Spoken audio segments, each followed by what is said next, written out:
All right, I'm going to show you how to do an air filter on a 2010 and up Concours 14. For this, we're going to need a 4mm and 5mm hex, an 8 and 10mm socket, a ratchet, and extensions, optional or power driver, and a U-joint. And any 90-degree tool, I'm going to be using a zip tie that's folded over. With your bike on, open your glove box, raise the windshield all the way up, and when you turn the bike off, hold the windshield up button, and that will keep the windshield in the up position. Remove the 10mm in the bottom of the glove box and the 2 pop rivets. After you've removed those, lift out the glove box, pull it out so that you can access the connector. Remove the connector. While you have this open, you can also disconnect the wire for the grip heater as well. That's these 2. Remove the 3 5mm hex that hold on the tank cover. Remove these 3 4mm hex, which remove this panel. And then also there's a pop rivet right here that you'll have to get. I'm using just a zip tie folded over to push the center of it. And when you hear it click, the center of it's recessed. And you don't need to pull it out, just pushing the center in will be enough.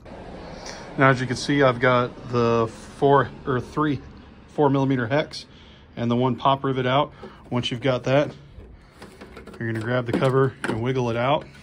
And it'll initially want to stay right here, pull straight down, and it'll come out of that rivet, just like that, leaving the rivet behind. Using a 10mm on a universal joint and some extensions, I get this 10mm bolt out that holds this bracket / heat deflector. So once you have this bolt removed, you can take this bracket and simply push it forward. If you need more room, you can pop these 2 relays off the holder here, and that'll give the wiring loom some more room. And then just push the bracket forward. The little pop was it coming off of that standoff there. Now we have clear access to the air filter. We're going to remove that bolt and that bolt and pull the cover off. Little arrow indicates forward on the frame. Once you have the bolts out, the cover comes off. Set that aside. And your air filter can be kind of sticky, but grab it by the little pull tabs and work it out. And even though it looks like it won't come all the way out, it will. Just work it, and then the air filter comes out. Once you have your air filter out, simply reverse.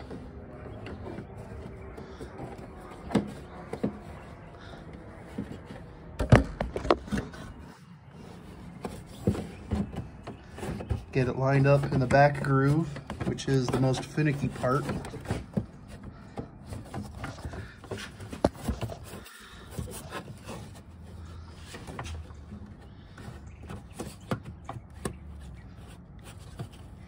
There we go, lined up in the back and the front. Push it back in. Pop the cover back on with the arrow facing forward. Put your bolts back in, and then I'll show you bending this bracket back in place. All right, this is probably the most finicky part. We have to bend this back into place, especially while trying to record it at the same time.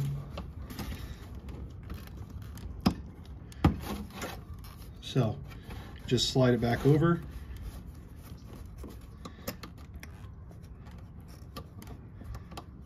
Get your bolt started. And then once you get it started, just tighten it down. After you've got this bracket back in place, put your relays back.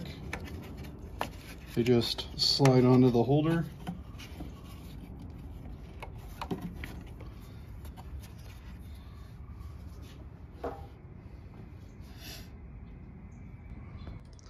Now pull your pop rivet out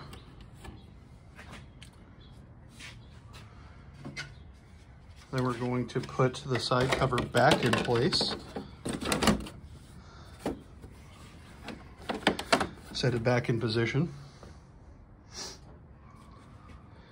Take your pop rivet, or your plastic rivet, I should say, and make sure that the fingers are in it like that. And then you're going to put it back in. I find sometimes that spinning it helps get it back in place. If it doesn't go, just do it and try again. All right, so take your pop rivet out, and then we're gonna take the panel and set the panel back in place.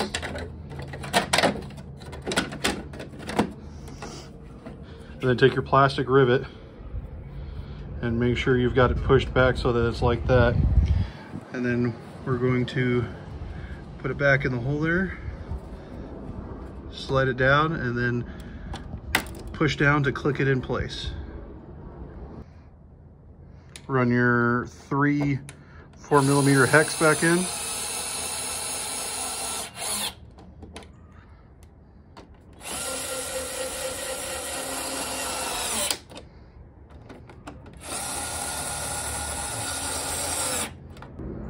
When you're putting your glove box back in, mind that there's this little locating peg.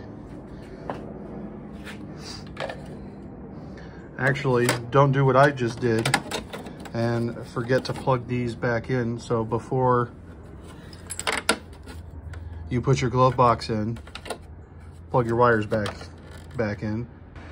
Now putting the glove box back in, that's where the bolt hole and the locating pegs go. So make sure that there's nothing there, previous owner wiring jobs or anything. I like to set my glove box up here, and then I can grab the wire and I can plug in the glove box. Do not forget to plug in your glove box, because once you close it, you cannot open it again if it's not plugged in. And then you have to go through here and reach around and deal with all that nonsense. So after you've got it plugged back in, make sure the locating pegs are clear, and it should, as long as those pegs are clear, set right down into place. So after you tighten that 10mm down, reset your plastic rivets,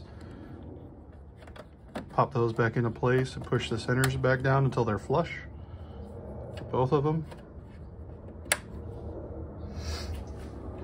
Then you put your tank cover back on. Just sets down into place. Make sure your bolt holes are lined up.